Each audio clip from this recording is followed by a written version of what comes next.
Welcome to the North End Podcast. I am here with Mr. Paul Forrest, Mr. David Convery, and Mr. Luke Connolly.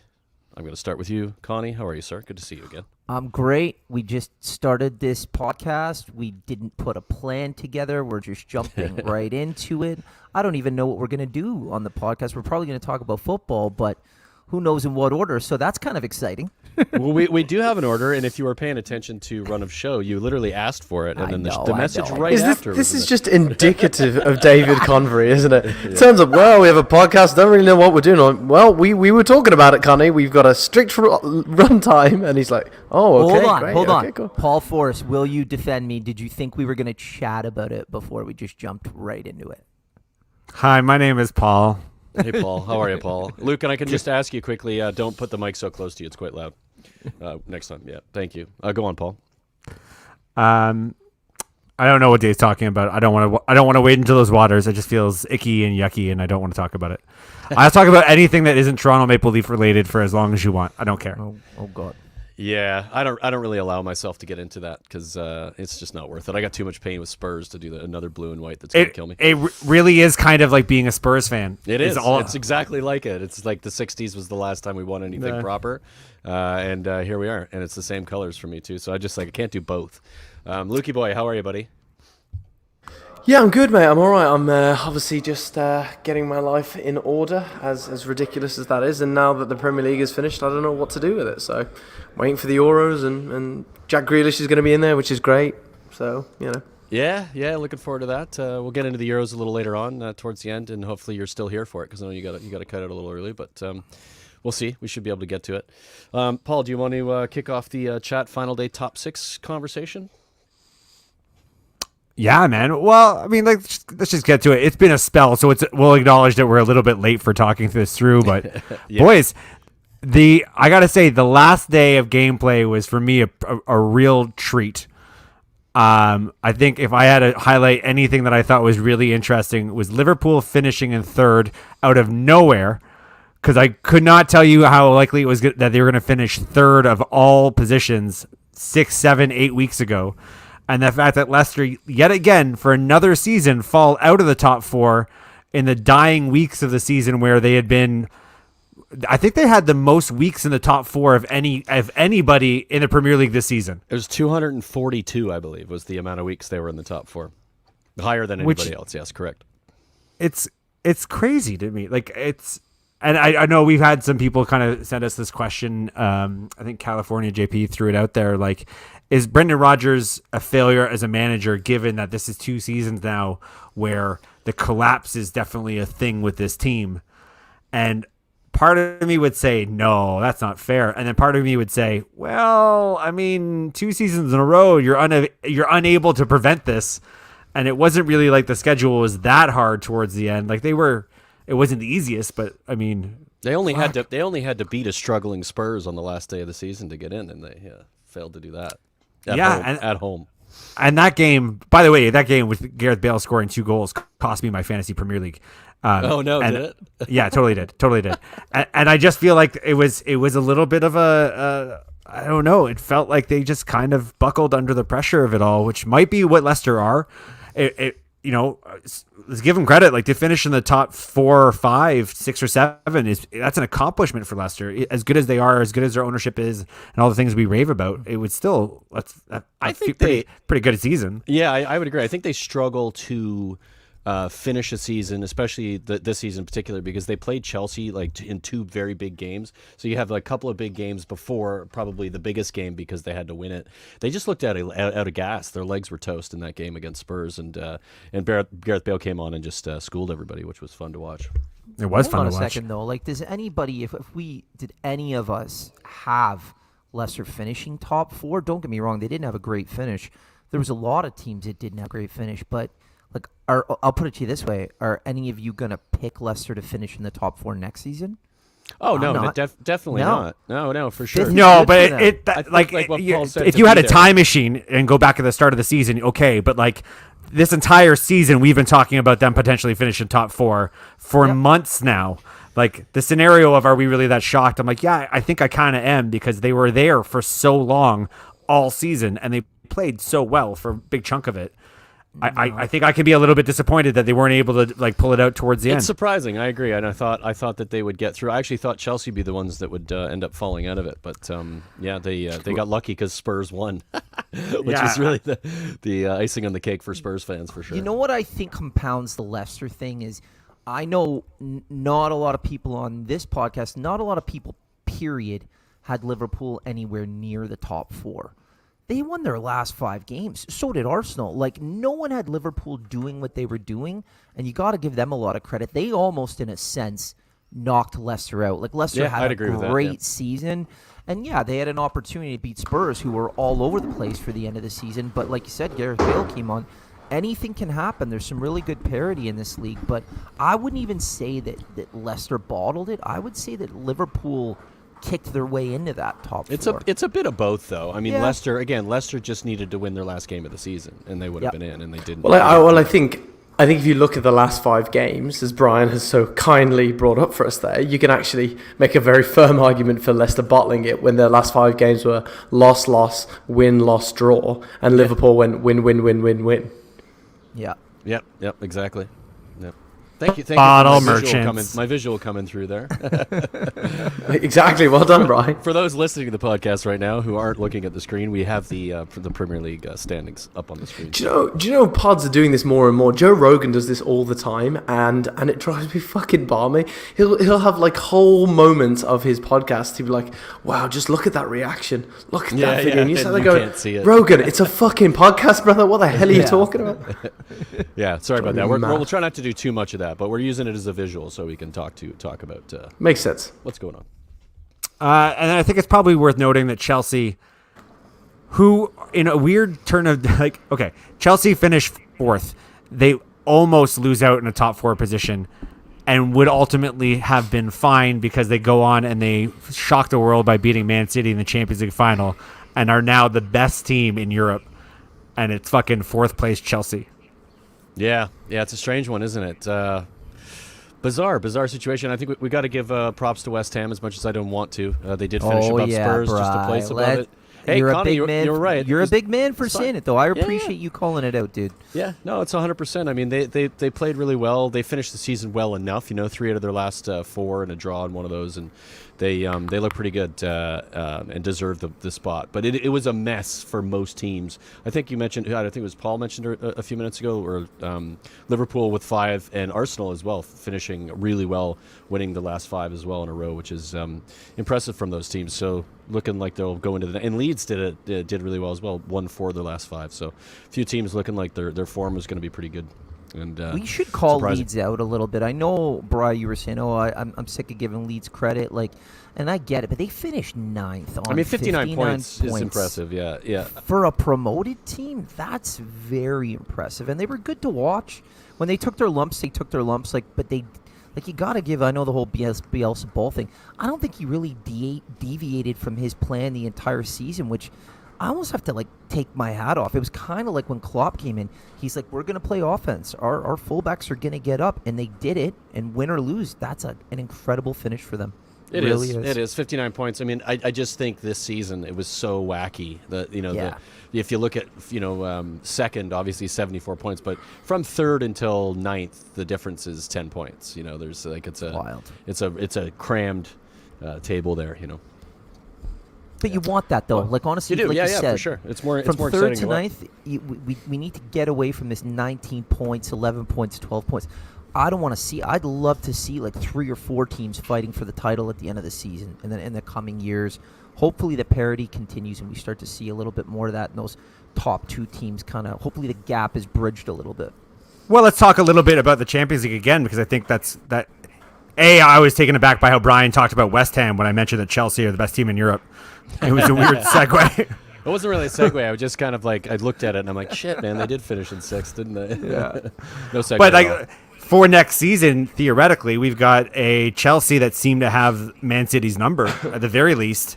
3 in a row. Which is, if you can have points drop from Chelsea taking points off Man City next season, that's going to help. Liverpool healthy again, that's going to help. So It's going to be a much more competitive season, I think, next year. But I think we probably should unpack the whole Man City losing the Champions League of it all. I'm just going to pose the question because I think it's worth going straight at it. We've kind of alluded to this before. Is this a failure of a season for Man City winning the Premier League but not winning Champions League? No. The most expensive squad assembled in Europe. No. As soon I do firmly believe this, and I know others have said it. I think winning the Premier League is more important than winning the Champions League in every season, and I'll tell you why. You play the whole year for it. You play 38 games. That's the competition. If you win Champions League, there might be more prestige to it. There probably is because you're the champions of Europe. But I'm sorry. I think your priorities in the Premier League, especially as an elite team, should be the Premier League 1 and the Champions League 2, but Connie, the FA Cup. I think you got to talk about what is expected of them and what's been expected of them previously. They've won the Premier League, Yes. 3 out of the last 5 seasons or something like that. They've already done that, so it was their turn to finally get to the final. I don't think it's a failure of a season, but I think it's a failure in that moment that they got it complete. Pep in particular got it completely wrong. Flip it around, Connie. If you're the owners of Man City, right, and you know with the money they have, do you think that they are happier with you sat in a meeting where you say, "Hey, at least I won the Champions League," or you say, "Hey, at least I won the Premier League"? Like based on their ambitions and what they said they clearly want to do, what do you think? So I think Brian nailed it on the head. It's not a failure of a season, but there's probably 3 or 4, maybe 5 teams in Europe where there's an expectation that they will be competing for the Champions League. And I would say 2 in particular right now, 2 who have thrown a lot of money, and the fact that neither of them have a Champions League, there's huge question marks. And that's PSG and that's Man City. And like Brian said, Man City, other than Liverpool, have been dominating the Premier League. And I would guess likely the 4 of us expect them to do it again next year. But Paul mentioned it earlier, with the amount of money they've put in and the project that they want, is them losing this Champions League a failure for the project in the current situation? Absolutely. I don't think you can call the season a failure. Premier League's the most competitive league in the world, so it's great that they won it. But I think them losing to Chelsea, a team in their own league, I think now there's got to be some question marks around Man City being full-blown bottle jobs when it comes to the Champions League. It might be either a mental thing, a pep thing, but yeah, I mean, there's more questions than anything else. But I think when you think of the 2 clubs that you point the finger at and say that, it's the money machines, Man City and PSG.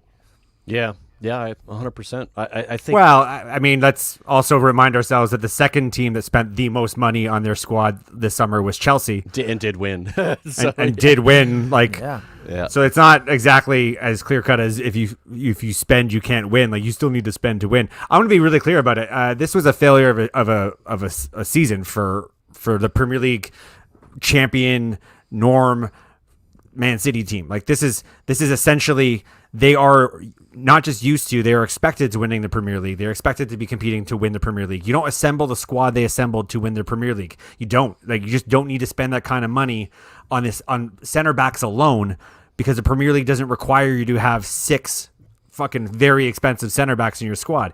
You do that because you're trying to get over the hump of getting to the Champions League final to win the Champions League. And the fact that they made it to the final and they lost, they were outcoached so badly and outplayed so badly by a Chelsea team that finished 4th in the domestic league. That's a failure of the season. And I'm not being unkind. That's going to be something that's expected of that organization. That's why the level of investment is so high. That's why they have teams of lawyers that help them invest more than they're actually legally allowed to by virtue of the rules of spending. This is a failure of a season for them. No, you can't keep saying that and stop repeating it. That's your opinion. There's a lot of people. That's what that we're say here Which part do you think is a failure? You can't keep saying it's a failure. They won the fucking Premier League, man. That's I didn't say it because I asked you guys. Play them. It's just the And also arrogance. just not That's what it was. Not playing a defensive midfielder. It was just absurd. It was one of the most ridiculous things I've seen. Fernandinho I was on the shocked bench. at that. Just like, what are you doing? Shocked at that. What yeah. are you doing? Sterling. guys Him, shocked that Rodrigo, Sterling there's started? loads of them. Yeah. Were you guys shocked at Sterling starting the game? Yeah. Same. Surprised, not shocked. Not shocked. Yeah. Surprised. I was borderline shocked with the overall 11, but surprised specifically about Sterling and surprised Zinchenko, who didn't play badly, but I thought it was weird that he was out there. I was surprised by how Stones felt like he had never played in a big game before. It was just it was weird, and it did feel like Pep kind of maybe got in his own head a little bit. Like you can go and just play what you always do, and challenge the opponent to coach around you. Not come in and go, surprise, you weren't expecting this, were you, motherfucker? Oh, wait, hang on a second, it's not working. And then you get toast. Yeah. My man of the match, by the way, if you're asking, is Rudiger's shoulder. That did help, sadly. A difficult one. Should have been Rudiger played really well, but his shoulder specifically played really well. Is it somewhat ironic though that the injury he's now sustained, Kevin De Bruyne has sustained, will probably require him to wear a facial mask, which is what Rudiger, who has injured him, one mask wears. Exactly, it's like he's calling up his squad of elite soldiers by putting them into masks. But I think there was a number of things wrong with that lineup, and I think we've heard it from a number of the people there. But you had no starting striker. I get kind of what he was thinking, but I just think in that game that really hurt. He won the Premier them. League with that, though. I don't think that was the issue. I just think it's if you look at the game against Spurs in the Carabao Cup final, that's the team he should have played. For that sure, team but so Rodri, fucking good and solid, and they're so hard to beat. And if you play that team, Chelsea struggle to score.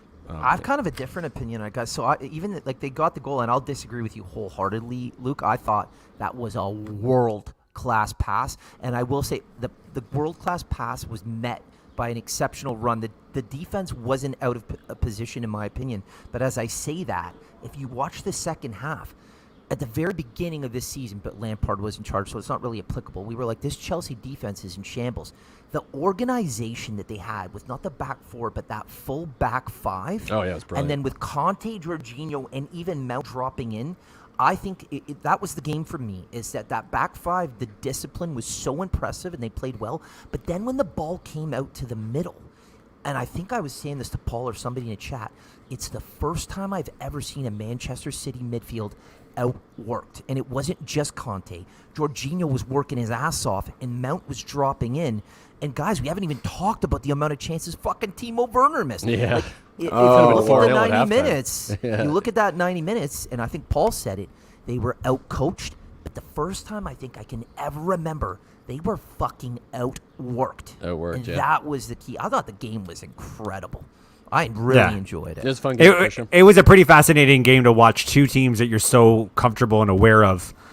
Man City and Chelsea, who we're very aware of at this point, having watched them like all season, as opposed to sometimes there's a guy in the final or team in the final that you're just like, oh, I don't really know what to expect out of them. I've seen a couple of highlights, but I don't really know what they're going to be bringing. But this was like every 5 minutes, like you could just, I was very tactically aware of what was going on. I wasn't playing catch up, drinking beer, but also I wasn't at a bar for the first time in forever watching the Champions League final. So that might have played a role into it. I don't know. Well, guys, we got to move on from the Champions League final. We didn't even have this in our run of show, but it's hard not to talk about. So 100%. As long as we're not talking about the Europa League final, I'm good. Let's talk. Cool. I think quickly we should just mention well done to Brentford for getting the last space in the promotion race in the Championship after how many attempts?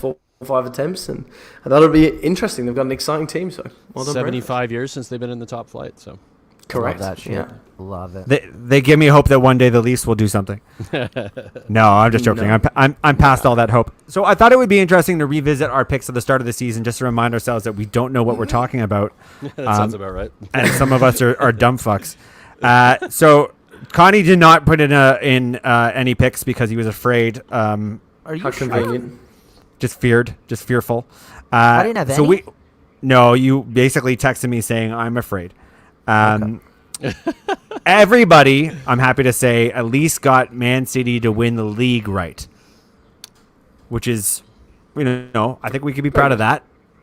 I think we were all a little bit unfortunate, like Liverpool were unfortunate with the injuries they had to call them out as second. We all said Liverpool would finish second. Not wildly off, and I certainly think if they were healthy, they probably would have finished second, if not first. So there's no big differences there. Where it gets interesting is that in third, Brian had Chelsea. Not far off. Obviously, they finished fourth. He had Spurs finishing in fourth, Man United finishing in fifth, and then the one team that I think let us all down, Arsenal finishing in sixth. There we go, guys. Which is a bit of a drag. Oh, look at that. It's on screen. Myself, I had Man United finishing third, close. I think I was probably the one person that gave him a little bit more respect than everybody else. Not surprising. Chelsea finishing fourth. Got that one right. Spurs and then Arsenal. Not far off there. We didn't expect Leicester and West Ham to be where they were. Nope. So. Nope. And then Luke had Chelsea finishing third, close. United finishing fourth. At least he had them finishing in the top four. That was nice of him. Arsenal finishing in fifth. And he specifically called out that Willian was a fantastic piece of business. Yes, good one. I stand by that. I think he was mismanaged. It's a thing. It's a thing. Was he the biggest flop of the season? Yes, he's one of them. He's up there. One for of sure. them. Well, he was a free transfer as well, though. So That's true. I think Yeah, they it was goes back probably to that. paid You'd people still who were expect worse. him to score a goal. Like he scored one 3-year goal. deal. One 3 goal. And then year he had contract.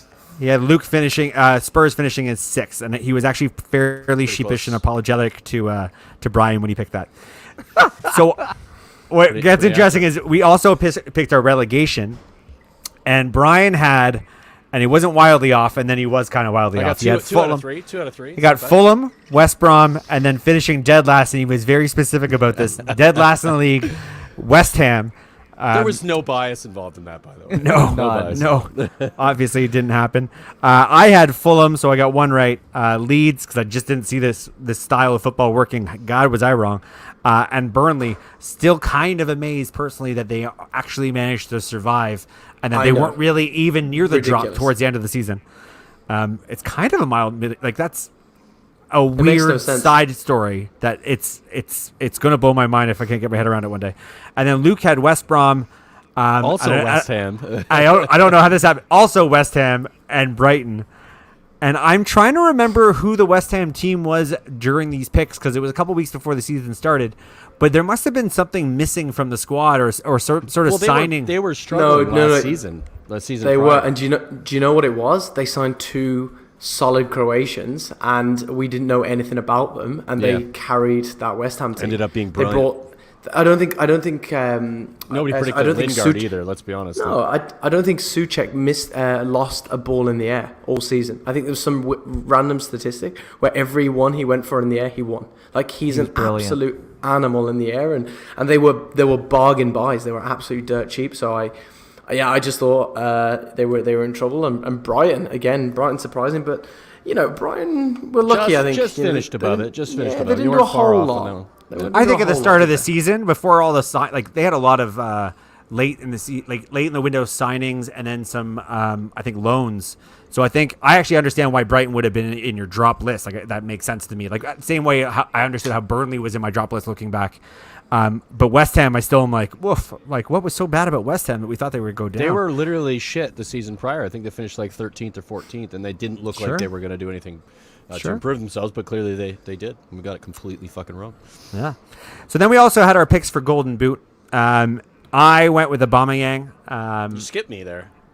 Is that Well, 'cause I got didn't it skip right? you. I didn't skip you. And there's a sense of drama and build that All right, if sorry, you I ruined it. I ruined it. I yeah, apologize. you did. Aubameyang, I don't know. Malaria. He had an awful season. He was injured, international duty during COVID. I can see why I picked him, but God, was I wrong. Teemo Verner was picked by our friend Luke, who really thought he would hit the ground running and win the Golden Boot his first season of Premier League.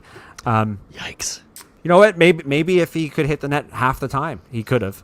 Well, that's what I say. It's not like a lack of Chances opportunity. created. That's what I mean. His XG was really high. Exactly. So there you go. And then not entirely surprising because he always picks him every year. A Golden Boot winner, Harry Kane. Brian had it right, which is a good solid pick. Yeah, I mean it's a good pick. I mean he's Whoa, won. whoa, He's won whoa, 3. It's He's the won 3. easiest So. pick. It's the easiest Yeah, but pick, I think. you go with the one that you think is going to be right, sure. and I was correct. We had kind of talked about Kane, and we talked about his injury record and how many games he misses in a season. So like it's looking back the easiest pick, but we did make it pretty clear that we thought Jose Mourinho wasn't going to be going to let him go high flying. He gets injured a lot. Like we had some reasons to talk down on his pick when we first did this. You know how many games he missed this season? Good statistic. 7? No, 4 games he missed in total. That's not bad. Yeah. He's going to do so well for Chelsea. Change his game. Yeah, he's not going to Chelsea. He's going to City. But we also asked everybody to pick their breakout star for the season, a player that nobody knows currently. It's a bit of how do you become a household name? How do you rise to the forefront of the consciousness of Premier League fans? Brian had Tanganga. I did. I thought he was going to I thought he was going to play more, and he got injured a lot, so that hurt him. But yeah. Also, not Jose Mourinho didn't play. I was surprised Jose didn't seem to take to him, but he wasn't doing so, and then it kind of faded after he got injured, and he was out for like 2 months with a pretty bad injury. So. I picked a guy that I think was on the cusp of becoming that kind of household name, but he got injured very badly towards the end of the season, and it's Eze from Crystal Palace. There was times this season where I was like, fuck, this guy is eye candy, but he was surrounded by shit at Crystal Palace, and that made me want to change the channel. And that's how it was when I watched him this season. So sexual. It's just And I think probably, we could all give our nomination for who actually was the breakout star, but I think Luke might actually have one of the top runners. I think he deserves with Ollie Watkins. That's a good one. Thanks. Yep. Yeah. Who chances would you guys created? have picked? Who would you guys have actually picked for the break? Like, I would say probably Phil Foden, but is he a breakout star? But he's not breakout. He broke he's not out really the last year or breakout. two, really. That's what I'd say I mean, I right? think Watkins is a good shout because of his first season in the Premier League and how many goals did he get? 14, 15 goals? 14 goals, I think. Yeah, which is impressive as hell. First season in That's the a Premier great to come in season. and do that. So you got to give him credit for that. I don't think I could think of another one that stood out as much as him, probably, especially when it comes to goals. Goals are the things you remember generally. There's some great defenders that came in that deserve a shout. I kind of feel like Saka is a guy that broke out for me. I think that's a good shout as well. Yeah. I don't know that it's a more than Ollie Watkins. It broke out in a different way maybe. But I definitely didn't know who he was last season, and then very quickly this season I was like, who is this guy that's always looking so good for Arsenal, and he's a kid. So I think I would maybe lean towards him. And Anderson from Fulham, I never heard of him, and obviously I'm in love with him, so I'll call him a bit of a breakout. Yeah, but they went down, and he's a defender, so I think. Yeah. The going down part doesn't help, but he was a standout player for a what team about that struggled. Wait, could you consider Mason Mount breakout? No. Well, I no, don't not think really. so. I think you can. He, I think you could. He played for Derby the year before. He wasn't really a Chelsea player. You can absolutely call him. Played for standout. who? That's a great shout. Derby. It's like he does it on Derby, purpose. man. It's like absolutely ridiculous. Derby. All right. So that's it, I guess, on that, right? But Mason Mount is I think you could absolutely say that's a great pick. I think so. Yeah, that's fair. He has been brilliant, and he'd be right up there with Ollie Watkins. But since Luke picked Ollie Watkins and nobody picked Mason Mount, Luke wins the day on that one. Give it to Yeah, him. Give it to him. I wouldn't exactly talk too much about it as being a brag. The rules were none of us could pick the same player, so that we had more interesting content. Come on, just give it to him for fuck's sake. I just don't want him to be like raise him. Such a prick. He is. It's ridiculous. Just give me the. Give it to him. You could have picked him. You didn't. You know who else didn't pick him? Whoa. He got cut today, right? That joke landed? Good. I hope it Mason hurt. Mount? Too soon. I heard it stuck. Or Ollie Watkins. Yeah. Ollie Yeah, Watkins. well, Greenwood's not going either, so fuck you. Yeah, that's But because of he's because of injured. injury though. But. Oh yeah, that's why. Yeah. So I thought we would quickly check in on what will be the start of the silly season, the summer of madness, the what might be the most interesting transfer window in ages. Are we And I doing feel manager merry-go-round first, or are we gonna do the summer business? Well, it feels like I was ramping up to something, didn't it? Didn't it feel like I was ramping Yes, up? but it did. It seems did. like When it's he in the said wrong sillies, order, so I'm just trying to. Who cares trying about the fucking order? Great, super. Didn't- Well, didn't want him if to I had skip it. finished, Didn't want if him to I had skip it, finished, Johnny. so what we always say is like it's always going to be a pretty crazy summer. And I think for me, one of the telling things about this summer is right away before anything happened, managers started quitting their jobs like the day after Champions League started. And that's like, if there's a sign of the apocalypse of the craziest summer on record for transfers, like I took that as being a real strong indicator that we're in for a bit of a wild ride. So we're going to go down to the list of the managers that have made decisions or pending decisions or the rumors related to managers, because if the Champions League final taught us anything, the right manager at the right job at the right time could really make a difference. Antonio Conte quits Inter Milan. Just straight up quits. Rumors are Inter Milan's parent company are desperate for cash. They are financially fucked. They're a company out of China. They are not doing well. They are going to be forced to sell assets on from the club. I believe he has had arguments with boards before, like at Chelsea. I think he looks for investment. He doesn't accept taking steps backwards. And I think he made the tough decision. I think he quit his position based on the fact that the club won't be supported to the level he thought they needed. I'm not sure why Zinedine Zidane basically did the exact same thing where he straight up quit Real Madrid. It may be because of level of investment. It may not be. I think this is the second time he's quit the post at Real Madrid, where he's just basically folded his cards and walked away from the table. I think the conversation probably had been had with him, though. I think there's more of an argument that they were probably in agreement, and that was going to happen. Time to go sort of scenario than it was. They may have allowed him to control the narrative to say I'm walking away when really it was a push out the door. Who knows? Exactly. That did not last long. Carlo Ancelotti today was announced as the new manager of Real Madrid, which means Everton join Tottenham and Wolves in the Premier League as clubs without managers. But I think they'll be super happy about that because that was actually one of the points I wanted to ask you when we were looking at the table is, do any of you feel with the players that they had, the signings they made, and with a manager like Carlo Ancelotti at the helm, that Everton had a good season? No. I think they were incredibly disappointed. I think they were the worst team. Well, maybe Tottenham. Started out so well, and then potential. Pretty heavily. Yeah. You know what? I put Everton and Wolves are the two most disappointing clubs of the season for me. Took the words out of my mouth, and I'm not trying to be banterish here, Brian, but you could probably throw Tottenham in the mix there too. Oh, 100%, The three most disappointing club performances. Arsenal, I don't think any of us are blown away. I think when you bring in those types of managers, right? You can bring in Ancelotti and Jose Mourinho. You'd expect those two teams to challenge at least for top four in some capacity. And both teams at the start of the season started very well, but fell off considerably. And obviously, we had to sack our manager, and then. Ancelotti's made it to the end of the season, but snatched up really quick when the Madrid job came open. What's going to happen? Yeah. Well, let's be fair. If you're the manager of Everton and Real Madrid knock on your door, you're not saying no. You're just not saying no. I agree. I worry a little bit, kind of like the Inter Milan situation with the financials there, because I think he was backed a little bit at Everton, but Carlo Ancelotti is a guy you want to back. He's a guy that knows how to win. Sorry, Luke, what were you saying? I can't remember, so you've ruined it now. With that, we will continue down the list. Pirlo is out of Juventus. Allegri is back into Juventus, which may be the reason why Cristiano Ronaldo, who didn't particularly like scoring goals for Allegri, may leave Juventus this summer. So he's a big name attached to a lot of big clubs. A lot of it's going to be click fodder for sure, but at the same time, he does definitely have only a few years left, and he wants to play a certain style. Like he's 100%. Proven everything. So why doesn't he give himself a challenge and come to Aston Villa? Like that's what we're all thinking. So imagine Grealish and Ronaldo in an attacking midfield.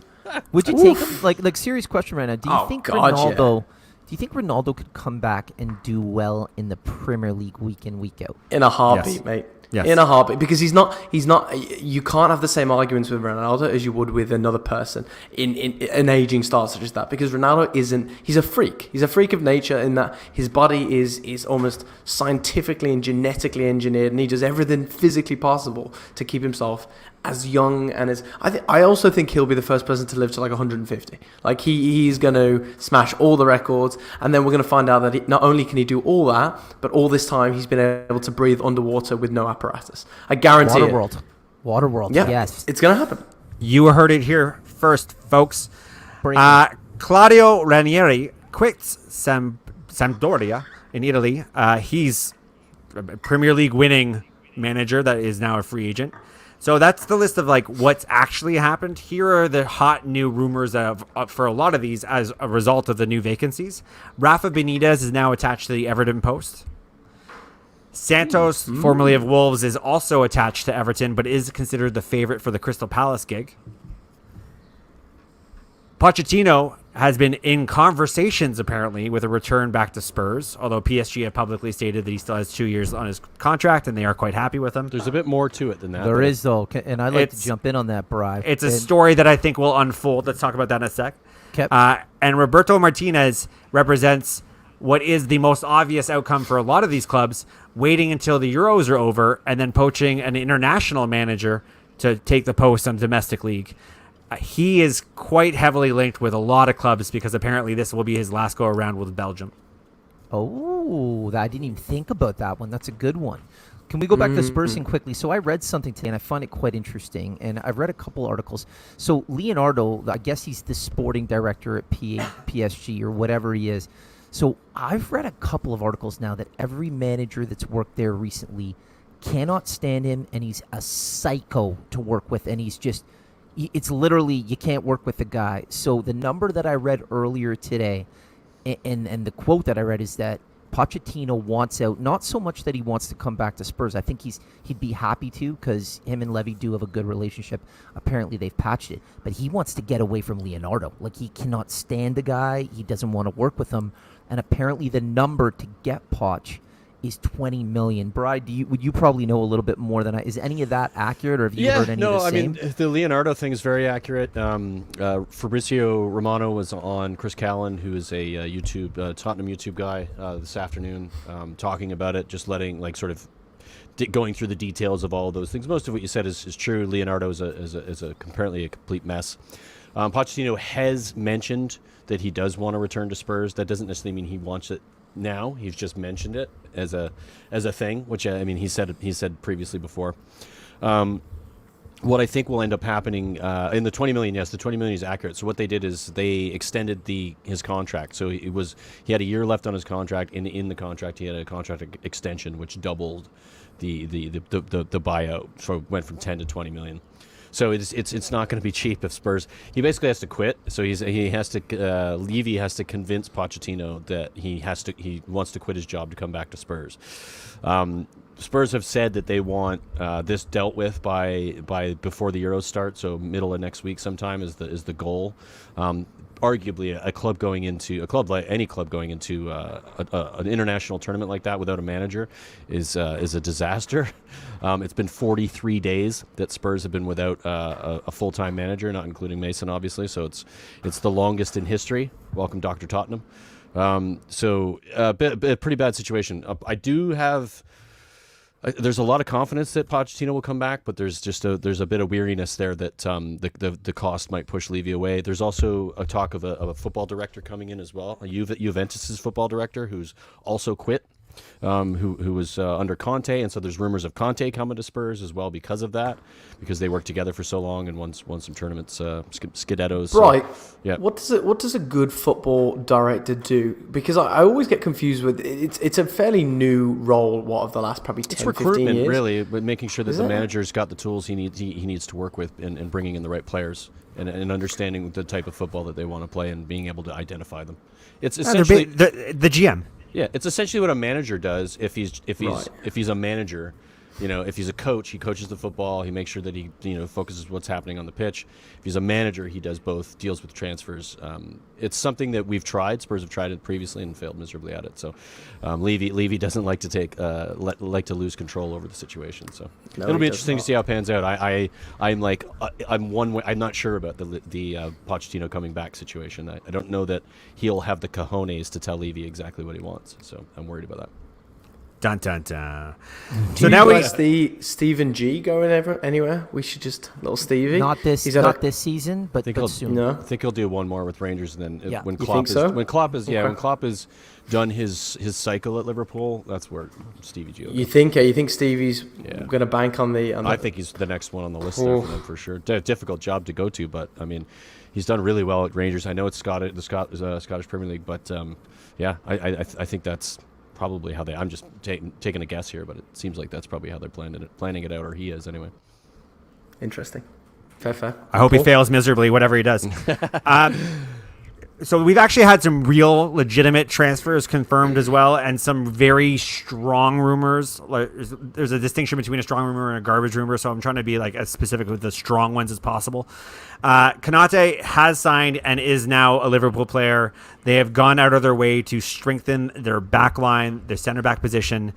More than likely, that means Phillips, who has done under really difficult circumstances this season, I think a fine job to showcase himself as a Premier League player, a Premier League quality center back.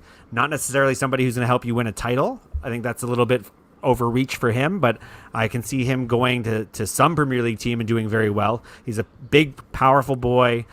He scored some really good headers this season.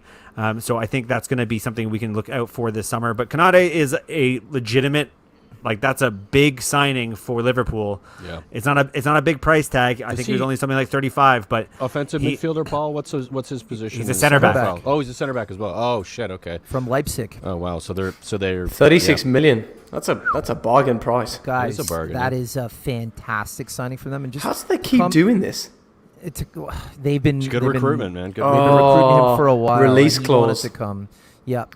Release but here's what I will clause. say. I think, if anything, what Klopp and Liverpool have learned, Paul, I think they're going to do the Man City thing where they can't let that injury crisis happen again. They're going to need backup center backs, and if they were going to let Phillips go, it would be he'd be overvalued if they were going to sell him, because I think after what we saw this season, Klopp knows more than anything they need backup. They've been so heavily reliant on that top 11 for the last couple yeah, of seasons. I don't think they have a say in it, though. Like, this is a player who's going to know his time is up. Like, he had his chance to play this season, and they still went out and got somebody who essentially is there to replace him as an upgrade. Yeah. Like, he's going to know it, and he's going to have conversations about it. And he Does now go on loan? has. Does he go on loan? Do you think, or do you think? No, I think he just Sell him? pushes a move. I think he's a 10 to 15 million pound unexpected investment that they were never expecting that kind of cash for him. Like, he was never going to play. He was probably going to run out at his end of the contract and leave on a free. So why not take the unexpected 10 to 15 that you got from using him unexpectedly for a big chunk of the season? That was a kind of a failure of a season for various reasons. Sergio Aguero, basically the next day after Man City get knocked out of the Premier League, signs for Barcelona on a free. Eric Garcia also joins from Man City. The overhyped, I think, Spanish center back who very rarely plays for Man City is somehow one of the top targets for Barcelona. And I never understand where that comes from, what the hype is about him. He's okay. I've seen him play. It's a strange one for sure. Gini Wijnaldum is expected to sign any day now before the Euros start from Liverpool, which means a significant absence of a really important for Liverpool player. Like, he doesn't play every single game for sure. To but where though? He's going to Barca. Oh, he's going to Barca, really? Yeah. He's just a medical away from having a done deal, apparently. And also his Dutch teammate Memphis Depay, who is expected to sign as a free agent for Barca if the Koeman situation resolves and that they double down and plan on starting the season with him, which is, I think, being discussed right now. Part of the availability of all these managers is Koeman the guy to bring Barcelona forward. Is Messi happy with Koeman? But what we can assume from all these signings is that Lionel Messi probably is going to be staying at Barcelona and that he should be a happy boy. They have found a way to, without spending money, bring in players on free and just worry about salaries. Is a big one, probably, right? They're buddies, right? They're buddies. It's like they're buddies. Getting Luis Suarez back to some extent. Have you guys heard anything that, other than like these signings that they've been doing, obviously they're free transfers, there's a lot of fucked up shit going on at Barcelona right now. So the president essentially tried to make it out that Koeman was like crazy, and Koeman went to post on Instagram or Twitter saying, don't believe everything you read, it's a shit show. And then another report came out saying they're going to have to sell 7 to 9 players for financial reasons, including Gerard P. Like, all the big names. They basically said every first-team player other than Leo Messi, and they went out of the way to say, including Sergio Busquets, they are in fucking financial crisis. Yeah, they're in big trouble. So you can get it while they're picking up all these, I think you'll see players. You'll see Griezmann gone. I think Griezmann will be out the window. I don't think he's worked. I think he's gone. there's a whole reworking. But do you know what? I don't think that's necessarily a bad thing. If they can cash in on PK, I would. I think he's getting old, and I don't think he offers. They're trying to flog Coutinho back to Liverpool because they want to get out of that last 40-50 million. Dembele, that's another one. Is he really that much of a standout player that we're like, he has to stay? So if they're cashed in and stuff, I think there's enough good quality on free transfers or lingering on 1-year contracts that they could actually rebuild this properly. But it's I have no doubt that they want to move these guys on. I question who's going to be buying them. Yeah. Especially in the market post-COVID, it's going to be a difficult time to do it, right? There's a lot of teams that have a lot of dead wood. Right? Well, how much are they worth? Like Gerard Piqué is what, 33, maybe 34, even older than I thought. Where would it's like retirement time for him, right? Like but Luke, it might to spend too much time on Barcelona. We can move on, but I think it's not even a scenario of how much are they worth. I think it's a scenario there is we need money. Get them off the books. Yeah, exactly. Yeah. Desperation. Interesting. Another free agent signing, and they all seem to be kind of gravitating straight over to Spain, is David Alaba going to Real Madrid. That's official. That's a done deal. The reported salary for this guy who's signing on a free is fucking Gareth Bale-like numbers. It's crazy. It's if you ever want to have a cash-in payday, get on Real Madrid's radar right before you're able to be a free agent and walk in and get paid 3 times as much as you would if you got purchased from another club. The amount they pay free agents is fucking nuts. Yeah. But they're not apparently willing to spend the same kind of money on Sergio Ramos. Some very public comments about how Sergio Ramos may not be fitting into their plans moving forward, that a contract is not pending. And a lot of speculation that this is because he and his team of advisors have asked for too much money, and this is a very public negotiation that we're all bearing witness to and reacting to. But some are saying that this might be the season Ramos finally moves on, and then the question becomes, where could he go? And everybody's attached to this guy right now. 36, PSG, right? 36 years old. 36, but he's the defender version of Cristiano Ronaldo. He doesn't age. Yeah, it's true. He's been injured all season, man. And he honestly, if he had any respect for the club and they love him there, he'd take it's not even asking for a pay cut. He's asking for a ton more money. He'd take a lesser deal and just stick it out and finish his career. He's being a prick, man.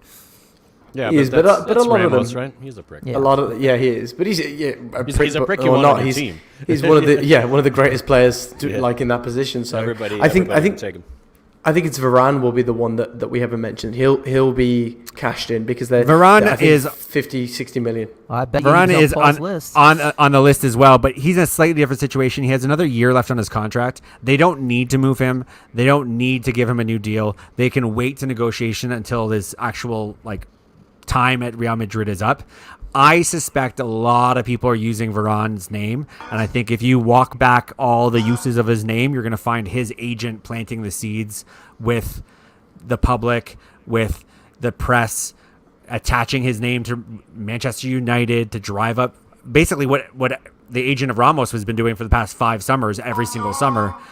I don't think these guys are going to actually go anywhere. Ramos is the only one I can actually see being tempted to go someplace else, like PSG, if there's a good 2-year project where he thinks he has a chance of winning the Champions League. I think he knows, or he should know, Real Madrid are going to be a little bit underperforming by their standards for the next 3 or 4 seasons because they just don't have the money to pay for a new Galactico signing, and they're just not that good a squad right now. And Spain is going to be kind of fucked for the next few seasons anyways. Yeah. So he's the one name I can actually see moving on. Varane, I think, is actually going to stay unless somebody comes in with a crazy big number for a 29-year-old defender, which might happen. Who knows? But he's also a World Cup winner. Final comment on that. But if you look at those Barcelona and Real Madrid teams, they literally are at the end of a good 7-8 year cycle with the PKs. They've been dragging that cycle too for as Cruz, long as they can. Modric. These guys are all on the wrong side of 30, and I think you're going to see a huge kind of uphill battle for Barcelona, Real Madrid, to Paul's point, the next couple of years, and it could benefit teams in the Premier League. We'll have to see. They almost ignored it though, didn't they? It's almost now we're seeing the ignorance of those two teams. They knew their squad was aging, and they just didn't do anything. They were just like, "Oh, we're going to spend 150 million on Coutinho." But that's what I mean. Absolutely ridiculous on Coutinho, ridiculous on Dembele, ridiculous on Bale Griezmann. 650 grand a week. Yeah. I'm gonna say yes and no. Only in that Real Madrid over the last 3 or 4 years have put a very significant emphasis on youth. They just bought guys that were so young that they wouldn't be able to make an impact for the next 3 or 4 years. Like Diaz, who got loaned out to AC Milan, was really good this year. Vinicius Jr., nobody knew who he was, but now he's like going to be a superstar. Like, I think they did see the writing on the wall, and they did change the way that they were signing players. Whether or not that's going to be fruitful for them, if that's going to be enough for them to challenge and kind of really reshape their model, I don't know. The expectations of that club are so high and so heavy. I think they still need superstar players.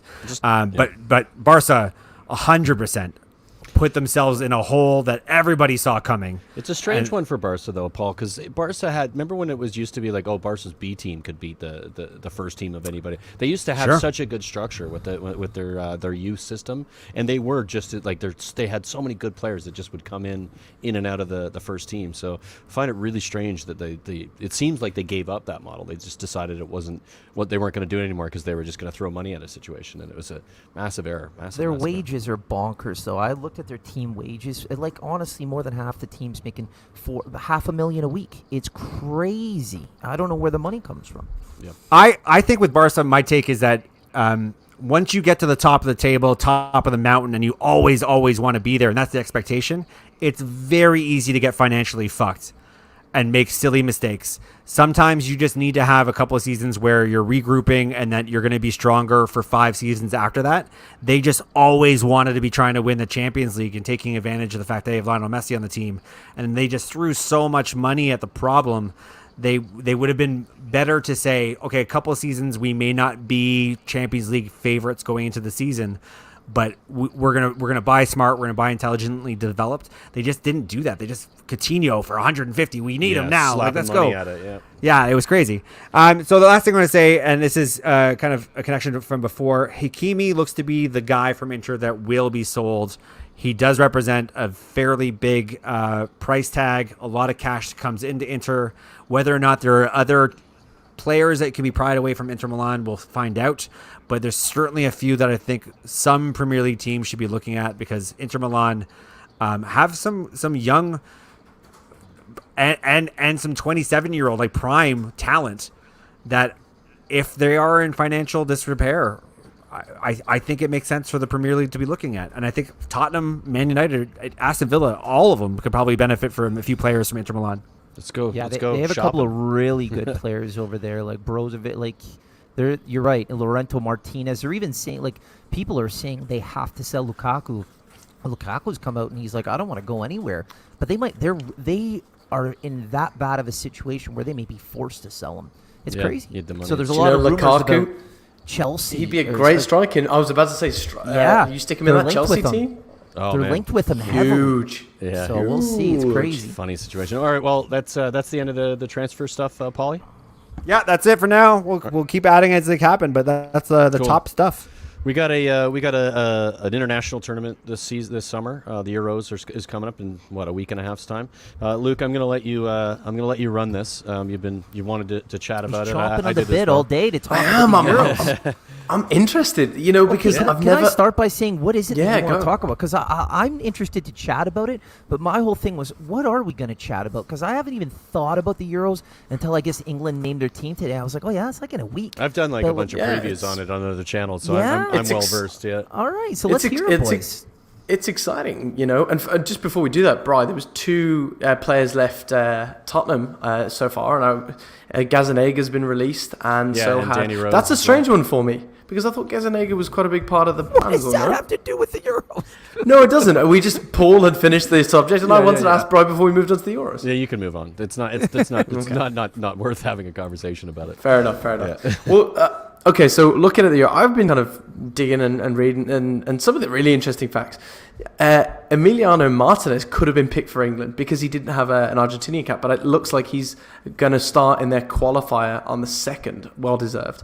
But England's team was released today, 26-man squad, and there is a number of very questionable omissions, they say. Obviously, Trent Alexander-Arnold had missed out as of yesterday, we believed, and then all of a sudden, no, he's back in, and Gareth Southgate is bringing 4 right-backs, including Kieran Trippier, James from Chelsea, Walker, and then of course now Trent Alexander, which is Walker's super going to crazy. play the right side of center half, so he's not probably not going to play in a right back position, but he is traditionally a right back.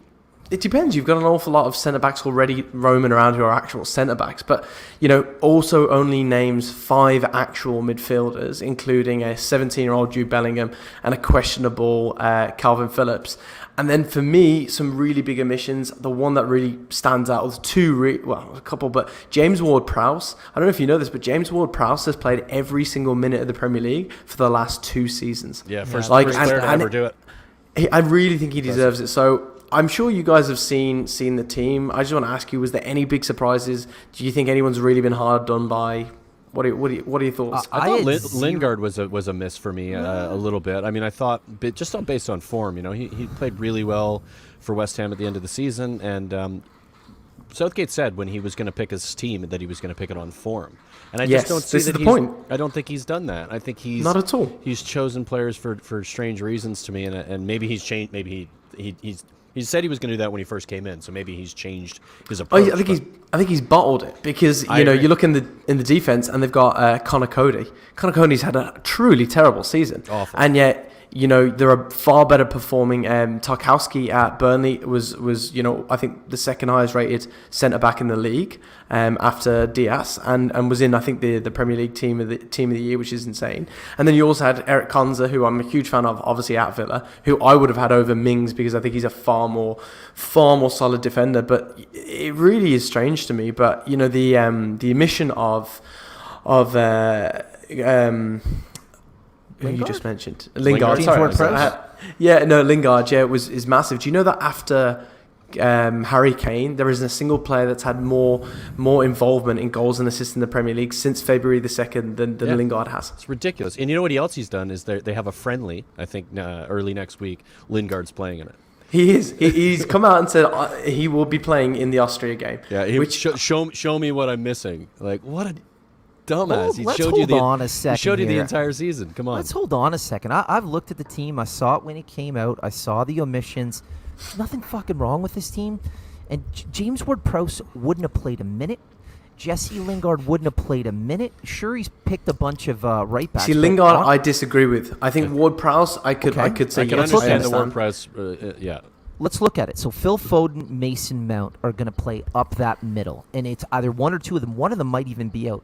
The left side, you're looking at either Jack Grealish or Marcus Rashford. I would play Grealish, considering the way Rashford.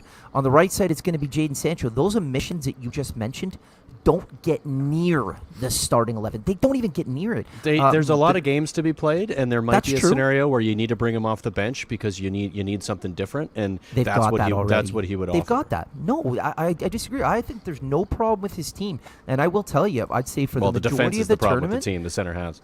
The majority of the tournament, unless he plays bad, Kyle Walker will be playing at center back, either beside Harry Maguire or if John Stones is. If Maguire's not healthy, it'll be John Stones. And then again, he's going to have either you'll have Chilwell or the team is fine. It's just I think the biggest question about the England squad is what the starting 11 is going to be, and you guys are going to have to figure that out because when you play Scotland, we're gonna take it to you boys. You can't say. Yeah, that's an interesting point. Connie gets that one, and I love it. you say know what I that mean? there's I no don't have a problem with the the team. I don't have a problem with the team. I think the biggest. Would you have issue taken a he's gonna have- 17-year-old Jude Bellingham? 100%. You watch him, man. The guy's class. He is, and he'll play. He will come on and take the last.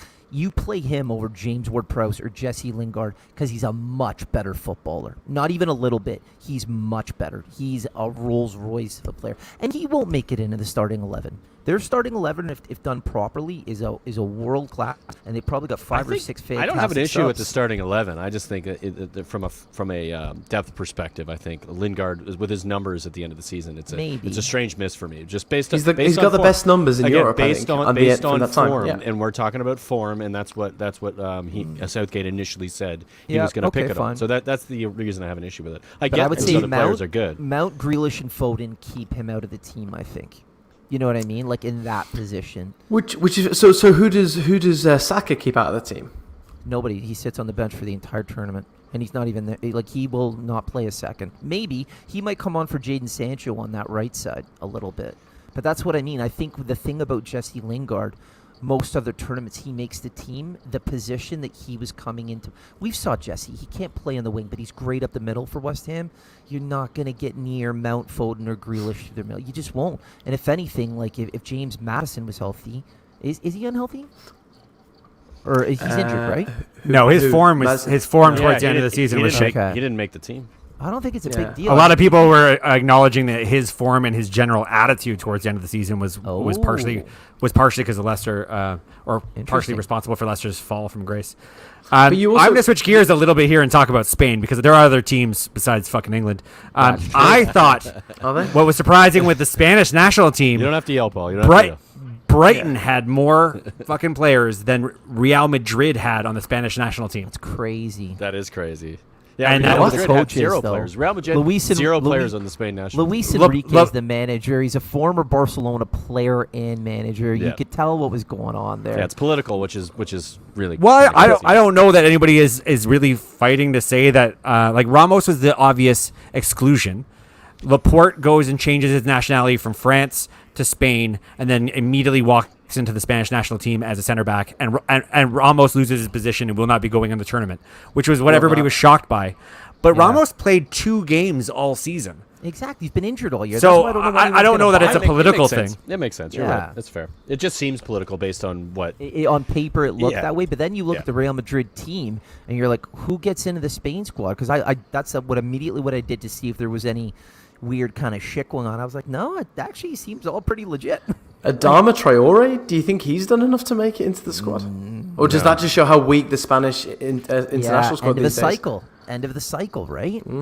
I think when you look at international football, for me, in Europe specifically, It's I associated look with at- Barcelona, Real Madrid, and their cycle, Totally. and the fact that they're aged. But I look at aged 3 teams. teams. I look at France, Belgium, who are my 1A, 1B, and I think if they can get their shit together, you'd probably put England in that 3 spot, right? Like who else? Like Italy or not the same team. Portugal got to be discussed. Oh talked about. Portugal's newer, younger players. Good For call, sure. Bri. Yeah. If they could probably cause some problems. They got a some great team. quality in that side for sure, and they're always difficult to beat in these tournaments. So Great They show. are. Great show. I think Croatia probably a dark horse a little bit. They've got some. They got some. Well, good they players. just drew 1-1 with Armenia, so Yeah, on. but Yeah. it's a friendly. I don't I wouldn't put any stock in that necessarily. But there's some dark horses. There's some teams that have some good depth in the squad. Then there's some teams that have like 1 or 2 really good players. Poland, obviously, with Lewandowski, never does anything in a tournament. No, He's he's always got no one great for around his him. club side, Yeah. but nobody around him, so not going to really see much from him. But What I am most excited to see, and it's just kind of like a long time coming, is France with Benzema leading the line and not having to rely on fucking Giroud. Giroud's been good for France. Ben- though. Yeah, no, he's been Benzema. good. He's been good, but like Benzema's been Benzema. like Benzema. he is such a good striker, and for him not to have been involved in the French national team for so long, for him to come out of Exodus, I am so curious to see what this French national team, which is a fucking great team. Like we talked about how important Conte is to Chelsea. Like this is his tournament as far as I'm concerned. Like they will go as far as he wants them to go. I have that much faith in him in a tournament environment. I really think French, like I would put a lot of money on them to win this tournament this year. Yeah, I think Them that's a or good shout. I Belgium, mean, I think or them or depending on Belgium are the favorites. KDB. The thing about Belgium, though, is that they've also got a bit of, Hazard is not playing at the Yeah, highest level. that's true. KDB injured. Few and key they players always that- shit the bed. They never Yeah, do and well as a they're squad. co- The they're old coached England by- teams. They're coached by Martinez, who is, doesn't have a pedigree in club football or in international football. So, I think that's They won the Champions League. Whoa, guys! Yeah, huge apology to one Sort country. of. We are leaving out. We should always consider the Germans. Germany I think still got a strong team. They're shit. They're shit. They're They're shit. old. What? They're talking about end of a cycle. You Talking about think end of a so? cycle. Oh yeah, 100%. They've lost some games recently. Yes, Badly. like 4-2. I forget who they played against. 4-2. Holland. Was it Holland? Yeah, and Holland Holland aren't even very good right now. So Holland are at a start of a new cycle. Like their young up and coming kids will be phenomenal. they But like crashed a while back. next tournament or the tournament after that, but like not this tournament. Yeah. So I is agree. it France's tournament to lose? We think. Yeah, I think so. I Probably, think, right? And I think there's like we said, there's a couple teams that might have a chance of getting Scotland. to that final. Scotland are going to get probably not going to get through the group. Probably get to the I final. think England's best chance, I think, of doing anything in a long, long time, depending on obviously the route that they take. But you've got to get past. You've got to get through that group, and there's no arguing this is a very exciting young team, and yeah, They're in the I think conversation for sure, 100%. They've got to be. They've got to be. Yeah. Imagine if they just passed over to Raheem Sterling a couple of years ago. What would have happened?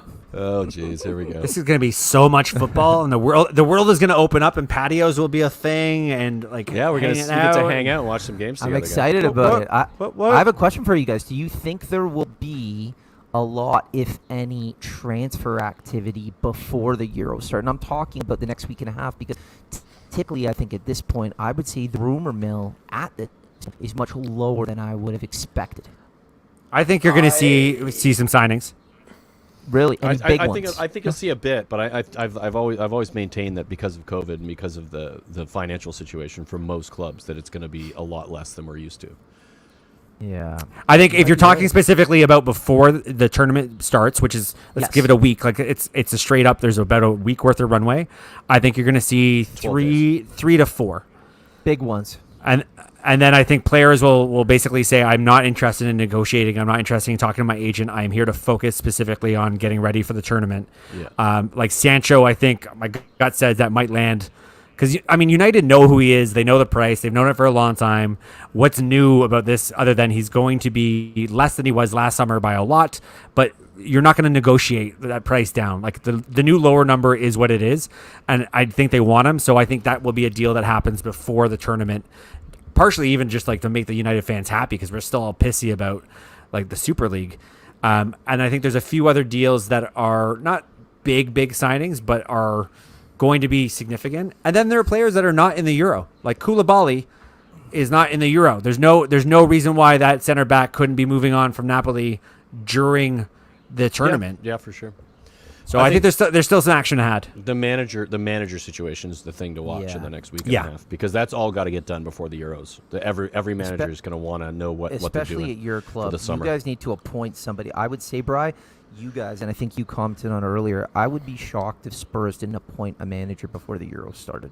No, we have to. I really We would. absolutely. They've Yeah. actually, the club has come out and said that's the plan on that they plan Before on the doing. Euros? Yeah, like early next Yeah. week. They released a statement saying that they'll They know have to, early man. next week. They 100% have Interesting. to. Yep. And All then, right. honestly, who knows? Maybe they try to bring Pochettino in an attempt to say, hey, you and Harry Kane got along. Maybe that helps that situation out. Yeah, Harry's already come out and said he wants to go and when play in the Champions League, so he's not going to Has he- stay hold on. if Levy wants Hold to on. let him go. Are you talking about the Gary Neville interview or after that? After that.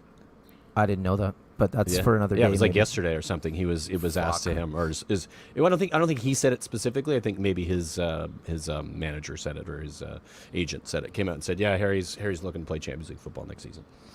Oh, fuck. So, yeah, City are going to come in. It's 150 million. That's the price that's been put on them from Levy. So we'll see how it pans out. Are they going to come in, though? Because if they do that, financial Well, fair play after will be losing the all of Champions them League. again.